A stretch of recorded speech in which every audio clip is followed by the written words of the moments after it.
Hello again. I'm trying a different service. I keep trying different things every day because I'm trying to figure out what works best for me. So it's again Rich Mariello, category mistake. Living with anxiety, day 5. So I've made it through 5 straight days of talking about things that drive me absolutely crazy, that make people get a little driven crazy by me, or make me feel like I'm out of control, hectic, whatever. Uh, so made it through 5 days. Yesterday was a rough day for me, a little mentally. It was rough because, had a busy day. Had to help out with one thing, help out with something else. Uploading a video, I uploaded to YouTube Live, and then YouTube Live wouldn't let me save it on my own computer. They made me save it on them, and I had to wait for them to finish everything they were doing before I could actually, download it and do other things with it. So it's like great technology when it works. Then my camera on my computer died. I had to get a new camera. This one seems darker for some reason. Don't know why. I'll have to figure out lighting for it. Um, and then struggled with that. And then had game night took my son and daughter-in-law furniture shopping. That was kind of crazy because um, if you're a dad or a parent or someone who helps other people, you want to kind of support them. And when they're doing something, you kind of just want to push them to where you think they should go. And uh, it's hard to not do that. And I caught myself doing it. My wife reminded me, let him be, let him do, encourage, but don't push. And I'm really good at pushing, but encouraging is a whole different animal, right? Then we had game night, which was good. Um, what I've realized, and I haven't talked to my wife. My wife is a therapist, and like I said the other day, I don't think she watches this. I don't think she wants to watch this, which is fine. She doesn't need to. She knows how crazy or anxious I am. Um, I feel like we're kind of hitting a silent treatment time right now, and it could be because I'm not working. I'm not working. I've applied for jobs. I've interviewed for jobs, and I'm struggling with it. So right now, she's kind of uh, working every day, and I'm at home doing whatever. Helping her dad out, helping her mom out, doing stuff with the dogs, doing errands around the world, um, cleaning the house poorly compared to what she does, doing day to day tasks that keeping me busy. And the point of this is I'm supposed to be figuring out the best thing for me to do moving forward. Um, I'm on anxiety meds. I'm on medication for depression. I'm on these meds, and they're supposed to be helping me um, get myself under control. But I feel like that's taking longer than I wanted to, of course. I also feel like maybe they're not working as well as I'd like them to. Now, they're not working as well as I'd like them to, probably because I expect everything to be like, let's go. Fast, fast, fast, go, go, go. And they're not doing that right now. And because they're not doing that right now, I'm frustrated more. And then, so I applied for unemployment because I lost my job. I lost my job because I kind of got kind of stupid and out of control. And I applied for unemployment. Now I thought easy peasy unemployment. I haven't done it according to them in like 20 years, more than 20 years. So I haven't done it much.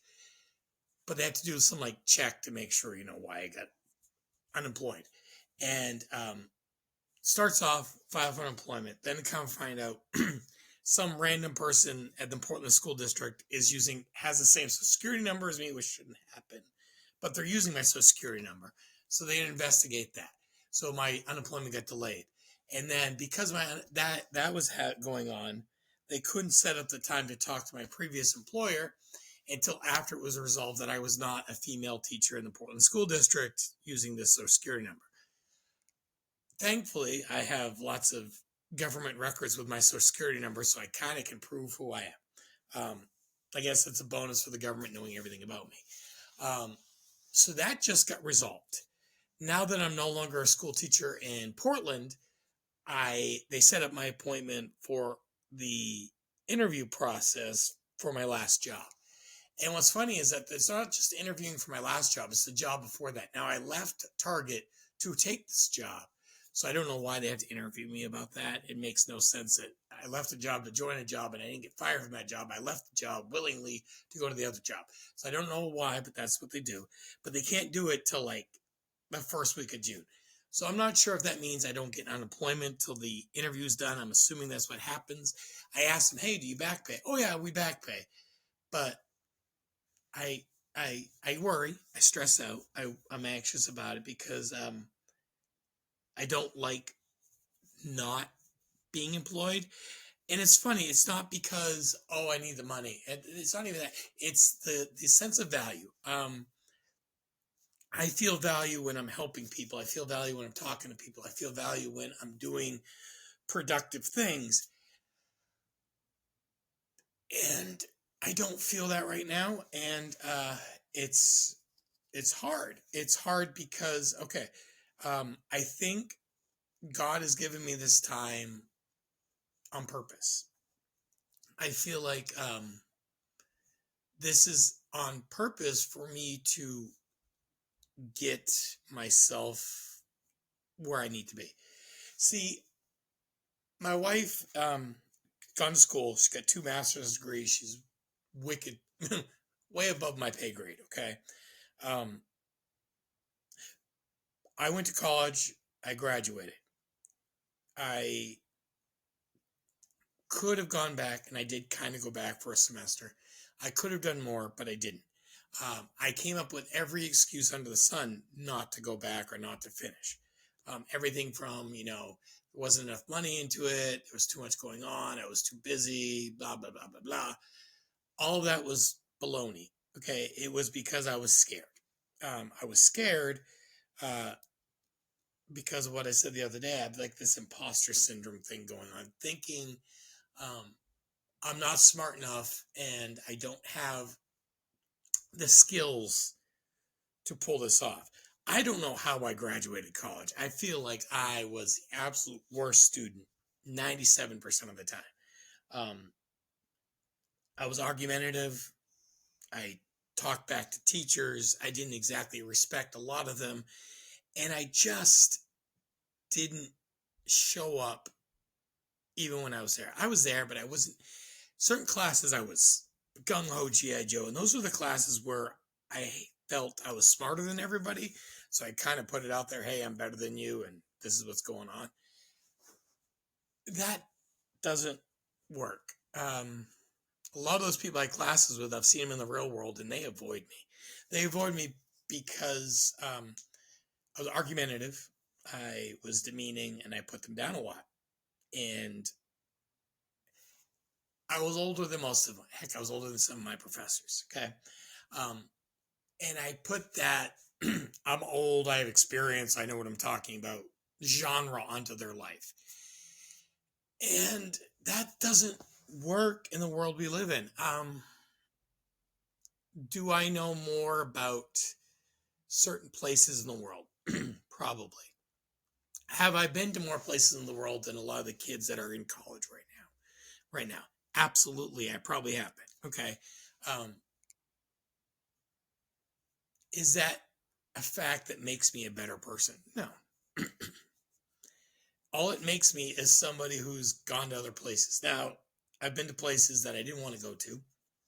I've been to places I wanted to go to. And I've been to places that I wanted to go to that after I got there, I didn't want to be there. Okay.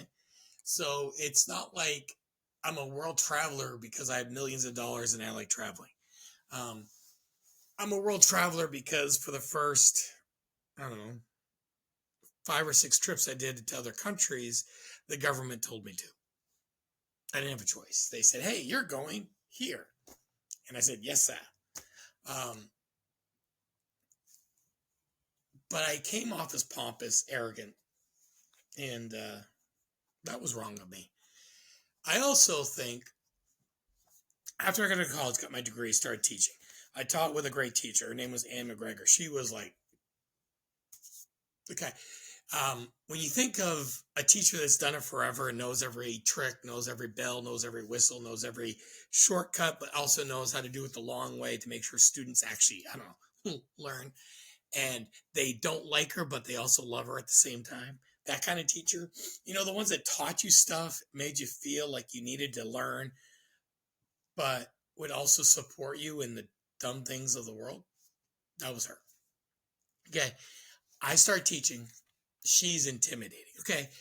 Now she never screamed. She never hollered. She never cursed. She never like beat me down. But when someone's you look at them and you just know. David and Grassi was the same thing for me, a teacher I had back in high school. You look at them and you go, damn, they're better than me. And there's nothing I can do to be better than them. I will never compete with that, ever. So, first year teaching. Okay, I'm teaching and I start out, and a lot of the students, I have no control of what I'm doing. I'm kind of just flying by the seat of my pants, doing the best I can. And a lot of students talk about Miss MacG, Miss McGregor, and they talk about how she does things, and they're comparing her to me, and I take that offensively, and so I start trying to be even cooler and hipper and happening. I took her as a challenge. I thought, she's coming after me. She doesn't like me. She doesn't respect me. Basically, I was an idiot. Okay. I was an idiot because this is actually what she was trying to do. And she still does today because she's amazing. This woman was trying to say, hey, you don't know what you're doing. I'd love to help you. What can I do to help you? And I took that as, hey, you suck at life. You're a horrible teacher. Die in a hole. Until the next year I came back. First half of the year, it was great. Second half of the year, COVID hit in March. Before COVID hit, me and Anne McGregor, that's her, not just Miss McGregor, her name was Anne. We had sit-down meetings and we actually chatted. We talked like, human beings. And I started seeing that she wasn't angry. She wasn't ticked off. She wasn't mad or evil or bad. She cared about those students like they were her own children. And I did too. I cared a lot about the students. Now, if you've ever had parents, which most of us have, I hope, or you've been a parent, the way you parent and the other person parents can be completely different, but the love is still the same. Okay. She saw what I was doing, I think, and she saw how much I cared about the students, and she wanted to make sure that I understood how important the students were to her and to respect that. See, I was coming off, I think, now she can correct me later, I was coming off, I think, as disrespectful to the way that she was doing things because of my tone, my tenor, and the words I was using. So sometimes I would teach and she'd be in the room just because I would use her room during COVID, like after COVID and whatever else. And even during COVID, she'd have a break period and that, I would be in a classroom where she was working, doing work, grading papers. And I always felt like, she was judging me, judging, negatively. But after we talked, I realized she didn't hate what I was doing. She saw my passion for teaching the kids. But she said things to me like, hey, slow down. You got to have patience. I was so enthusiastic about teaching and doing with the kids. I had these expectations of where we're up here. Okay. These are middle school students. These are kids that all of them highly intelligent, all of them motivated. Okay. 90% of them motivated. But I wanted them to be 1,000% up here. And she's like, no, you got to come here. You're going to burn yourself out because you're going to expect them to reach a level they can't reach, and you're going to take it personally. She didn't say those words exactly, but basically that's what she was talking about. She was talking about me going too hard on myself and expecting so much. Teaching was not about the single battle. It was about the long-term goal. It was about the long war, not the single day of battle. And I was taking every day as the whole war. I was taking every day as had to be 100% good. So I would have a lesson plan. And if I didn't reach everything on that lesson plan, I freaked out. I thought, oh my God, the principal's going to come up. She's going to fire me because I didn't meet this goal today. And then she started talking to me and she basically explained, hey, lesson plans can be adjusted. Lessons can be adjusted. Things can be changed. Things happen. You know, we've had pandemics. I taught the day after January 6th. My lesson plan for January 7th was not the same as it was January 6th. I'll tell you that. There have been a million things that happen in this world, and I never thought until her and I talked.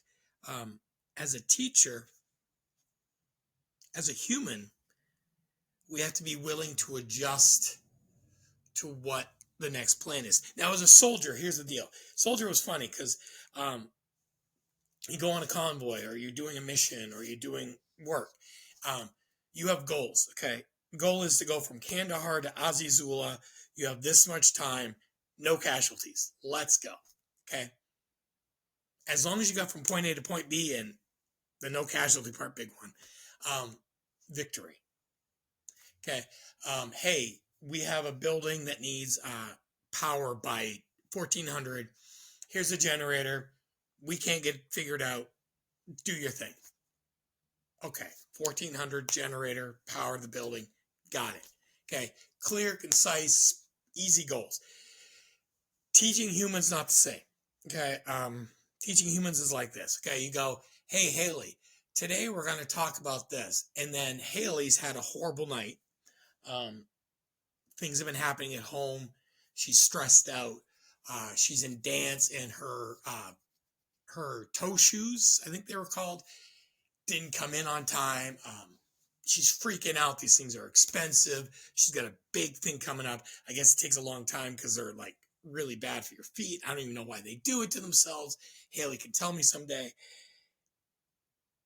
And you talking about the Maccabean revolt is not going to go according to plan, because, you know, Haley's upset, and then you have Golden Child who's upset because Haley's upset, and then you have Piper who's feeling that off and trying to focus, but she can't focus because these two are upset. And then you have Joelle, whose mom might be gone doing something for Timbernook, so she's been kind of going crazy at home because, you know, mom's gone, so she's kind of helping around the house, and it's harder to do. And teaching about the Maccabean revolt isn't happening today. At least you can start it. But going through the 14 parts of it isn't happening. Okay. When I started teaching the first year and a half, that bothered me so much. It bothered me so much because I felt like if I couldn't cram all this crap into their heads, I failed. Anne McGregor, that's not gonna happen. You're never gonna have a perfect day teaching. You can teach them. You can say, "Oh, sweet baby Jesus, I did a great job," and someone's still gonna not do well with it. Okay, I had students. Max was one of them. Really smart kid, but he would squirrel. You know, he'd lose focus, and I would teach, I would offer more. He stayed at study skills, I'd offer him more. And sometimes there would be something going on with a video game or YouTube or something else, because there's no real TikTok then. But there was, but it wasn't big yet. Vine was still existing. He would get distracted. So at first I took that as he was being disrespectful. He wasn't studying. He wasn't working hard. He didn't care. But then I took her advice and I realized, hey, he's a human being. He's a small, well, he was tall then, but he's a smaller human being in age. Okay. He hasn't lived his life yet. I don't do well with compartmentalizing crazy stuff. And as a teacher, you kind of have to. I don't do it the best. He's not going to be any better than I am because he's a lot younger and he hasn't lived the world yet. So what I did was I learned what he liked. Started teaching him as study skills. I'd be like, hey, it's like this. And I'd bring up a video game or a YouTube thing or a movie to try to connect with him. I did that with my kids. I did that with my soldiers. I did that with the people I worked with as adults. But I never thought of doing it with students. Now, some would say if they're a teacher, hey, you're getting too close. I don't think I did. I think what it was is listen, if you're a teacher, in my mind, and I could be wrong, if you're a teacher in my mind, you have to know who you're teaching. You have to know what you're teaching and whom you're teaching it to. I taught later on in high school with students who were from other countries. Okay, countries I've been to. And when they were talking, they were worried and scared about talking where they came from, what they've experienced. And so what I tried to do was I talked about my experience there. And I said, hey, has anyone else ever seen this or done this? And it helped them open up. Now, could I have done it differently? Probably. I didn't call them out. I did say before class, I talked to one of the individuals and said, hey, I'm going to bring this up. You don't have to respond. I know you're a little worried. She still responded. She's like, hey, yeah, I lived there before I came here. And I try to show the other students that we're not all the same. We all have different life experiences and we can learn from each other's life experiences. I learned from Max and Caden and Trafton and Grace and Haley and Piper and, oh God, Nick and Allison, all of them, okay? And others, Emily, which she wasn't at that different school, Layla, Lila, all of them. Anne McGregor, I learned a lot from, even Miss Booten, Suzanne Booten. I learned a lot from. I learned that teaching is not a job. Okay, it's not. No one, unless you love it, you shouldn't do it. Unless you are so passionate about it that it wakes you up in the morning, you shouldn't be doing it. It's not, hey, I want to be a teacher because it's cool. TV shows make it look really cool. Boy Meets World, Girl Meets World, Abbott Elementary, Head of the Class if you're from the 80s. All these shows make teachers look awesome, and it's a great day every day. They don't show the teachers at home grading papers till 9 o'clock or coming up with ideas for online classes during COVID because, you're not going back to the classroom. Or, hey, half of my class's family just found out that where they work is going away and tomorrow they're going to know about it. Or, hey, half of my class's family are doctors or nurses and they're not coming home because of COVID because they don't want to hurt their children. So now these kids have to experience this. That's what being a teacher is. You have to adapt and grow every day with your class. Day 1 to day 180, your classroom changes, your dynamic, your structure, your path. Here's my struggle now, though. When I'm teaching, when I was teaching, I could always control the random thoughts, the random anxiety. I could control it enough to do my job. Now, when I had an Anne McGregor or a Suzanne or even a Mr. Pelletier in my class, just hanging out, watching, whatever, my stress level went up really high. Even when Ann and I were on good terms, okay? Even at the end when her and I were, I think, pretty good. I think she'd agree. We were pretty good. We survived together, okay? I still felt like I needed to be as good as, or at least close to them. I needed to impress them, to show them that the work they put into me mattered. So I could control that a little bit teaching. The last 6-7 months, that control is gone. Okay. And this is why I'm not working. My anxiety when I worked at my last job, it was so high. If I felt like they were watching me even when they weren't in the building. I felt like they were judging me no matter where I was, home, away, anywhere. I feel like every day still I'm being judged, and I'm not. Logically, I know I'm not. But I'm fighting that battle every day. I'm fighting it, and some days it goes really well, and other days, well, not so much. So this is why I'm going to therapy. This is why I'm taking medication. This is why I'm watching YouTube videos that people send me of music that kind of try to bring me down. Calm me down, not like depress me. I listen to comments from other people telling me things they do. I do something. I'm trying to do something. When I was teaching, last thing, hopefully for today, when I was teaching, I had to adapt to each student. Okay. I had students who didn't want to talk. I had students who were afraid to talk in front of people. I had students who were afraid of history, afraid of science, or didn't like history, didn't like science, didn't like technology, whatever. They didn't like something. I had to adapt the way I taught them to give them the best chance of learning. That was just the way I did it. I'm trying to do that now with my own life. I'm trying to adapt what's going on around me so I can succeed going forward. Because right now, succeeding seems difficult.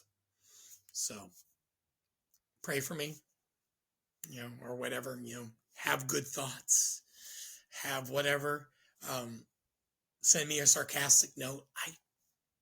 Tell me I need friends. Tell me I need a social life. Tell me I need to get out and keep fighting. I will take anything, because right now I want to get back to a mindset where I feel like I'm helping the world, not just floating on it. Because floating on it seems kind of stressful. But when I'm at least helping somebody and doing something productive, maybe that is going back to school, actually finishing school, getting my degree like I should. I don't know. Maybe I should become a psychiatrist. Who knows? I'm not doing that, honey. Don't worry. My wife ever watches this. I'm not becoming a psychiatrist. I don't know how you talk to people. But who knows? Maybe I need to tweak some things. But I'm going to take the next month and figure that out. And then by September, have a decision. So I'll be back on Monday. Thank you all for watching. And you are. I've noticed with the Spotify numbers and the YouTubes and the other things that I post this on, people are actually watching and listening. So thank you. And people are commenting and leaving me little notes. So thank you. Thank you so much. Till Monday, have a great weekend, y'all. And keep good thoughts. Keep yourself safe. And again, even if you don't think people care, they do.